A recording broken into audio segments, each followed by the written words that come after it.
All right, let's go. Mcfarlane Toys is back in the music business once again. But this isn't the company's first dive into the music toy business. Back in the early 2000s, Mcfarlane dropped plenty of music-based figures. We had Kiss, Metallica, the Beatles, and plenty of others.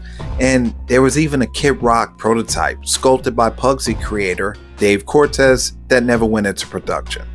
The figures looked good, but with limited posability, like the movie Maniacs line, other companies follow suit with making music-based figures as well.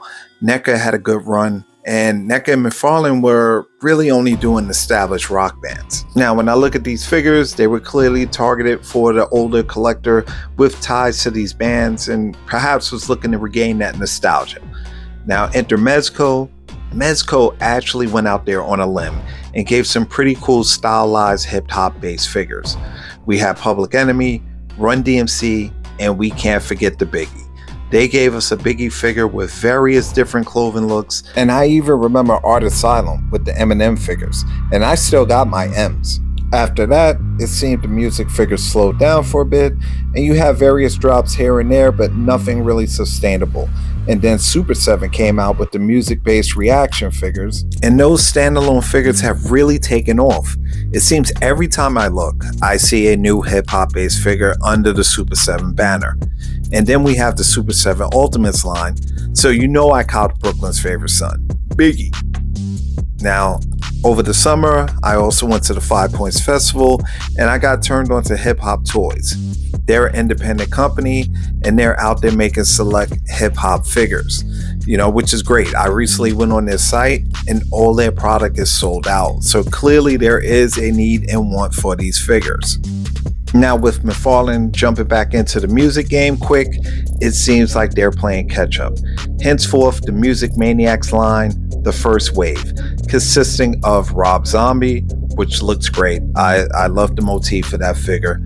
You have Ozzy Osbourne, you have Trooper Eddie from Iron Maiden, and Alicecooper. Now, another drop has come forth, consisting of Slash and Freddie Mercury.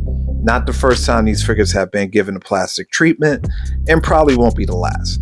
I pre-ordered the Slash figure, and I was really digging the vibe on that figure. I think the skin tone was a little off, and I would have loved it if the hat was removable. Now, Freddie Mercury is based off his appearance from the legendary Live Aid concert, which, by the way, Queen bought the house down at that show. I remember having to watch Live Aid as a little kid, mad because cartoons wasn't on, as the concert was televised on every channel. I watched that performance live and was amazed. I also remember that was the first time I ever saw U2 and was amazed at Bono. When Bono jumped off that stage and pulled that girl out of the audience, I saw a rock star. I was like, that's a rock star. But I digress. Now, Freddie is a decent looking figure, just not great. It's partly the articulation. It's hard to hide and give good looking articulation on clothed figures, and he looks a little off in certain poses, and I can't help to think that NECA probably would have done a better job on the articulation. And when I look at the face, it's a little off. I know Freddie's teeth was jacked up, but it seems overly exaggerated on this figure. He looks a little like Austin Powers. Well, I'll be looking at this line closely in the future with the hope that Mcfarlane will tackle some hip-hop legends in the wave. But let me know what you're copping out of this. Main one, out.